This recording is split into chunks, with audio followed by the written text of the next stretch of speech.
it was also another massive game for Zach Edey, and it is 100% worth noting, necessary to note. Like, he has been a monster on the boards, and he is playing with what appears to be a newfound confidence over this last 6 games. He had 17 points and 19 rebounds against the Hornets. And if you combine that with the 21 rebounds that he had against the Pistons, Zach Edey is now the first rookie to have 40-plus rebounds in a 2-game span since Shaquille O'Neal in 1993. He has been what you want from a 7'4" man that you found at the Big and Tall store. Like, that's a best case scenario. Like, yes, I would love to see Zach Edey have 20 rebounds a game, but I will take the budding confidence from Zach Edey over everything. And we talked about it yesterday. Like, the game against the Lakers, when you look at these double-digit rebounding performances, he's rebounding against Jackson Hayes. When you look at the game against the Warriors are pretty small. When you look at the Pistons, yes, they have Isaiah Stewart back, but they don't have Jalen Duren, and that makes a huge difference. Last night, going up against Mark Williams, just looking at a game-to-game basis, he dominated Mark Williams. I think Zach Edey had 6 rebounds in the first 9 minutes of that game and was crashing the offensive glass. It has been encouraging what Zach Edey has been able to do. I look forward to seeing the game against the Timberwolves tomorrow night, a critical game for 875 million reasons. But one of those will be seeing the matchup between Zach Edey, Rudy Gobert. They also have Naz Reid, who comes in off the bench. Just a lot of length with that Timberwolves team. But I like it. I am more encouraged today by Zach Edey than I was 2 weeks ago. We were ready to write Zach Edey off for the rest of the season. He'd moved out of the starting lineup, and it is interesting. Like, it's just interesting to see how he has been able to flourish, perhaps more than anybody, after the coaching change. It seems like there is a real connection between him and Tomas Isalo. Seems like coach is using him the way he's intended to be used. You can't use a spoon as a fork. And I felt like at times, and we all noticed it, that Zach Edey was asked to do things he simply is not good enough to do. Is that what you need a modern big to do? Absolutely. You absolutely need a modern big who can go out there, stretch the floor, put the ball on the floor, and go by people and defend on the perimeter at a high level.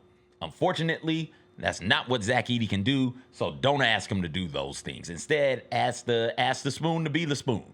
And let the spoon go out there and scoop up little soups and milk and cereals and say, all right, that's what you're going to do. We're not going to use you to eat pasta anymore. We're only going to use you to eat the liquids. And that's what Zach Edey has done. And that's what this new coaching regime in the short time they've had Zach Edey, that's what they've done. Zach, stand around the rim, be big, run in, grab rebounds, tip balls Post out, up. be some sort of a problem for these smaller teams.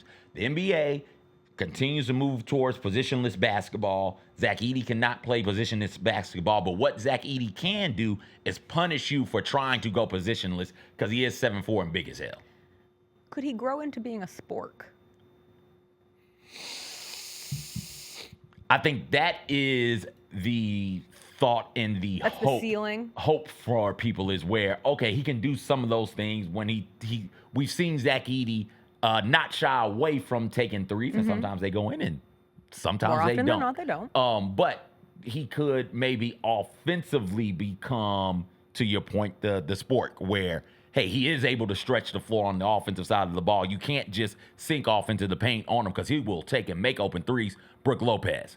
And defensively, though, I don't think he'll ever be able to be a hedge and recover type of big, or God forbid, a switch onto a perimeter player type of big. He's moving much better than I anticipated him to be moving. He's running the floor well. He's moving out around the perimeter. I mean, the rapidity at which he is setting screens, which has opened up so much for him for the rest of this offense, has been encouraging.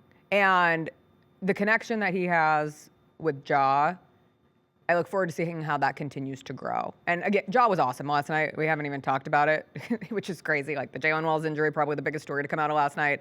Zach Edey's continuation of monster rebounding. Ja has just been consistently great over this last stretch of game. 28 points, 8 assists. We did see the new 3-point celebration. It's tossing a water balloon into the stands. You know, I love a classic I love water balloons. We don't have enough water balloon fights in this world. I thought he was delivering the paper. Like, Oh. here's some news for you. Extra, read all about it. Ja Morant makes a 3, and he's like, oh no, I hit the flower vase. The Jessica Benson Show with CJ Hart, live every weekday at 8 a.m.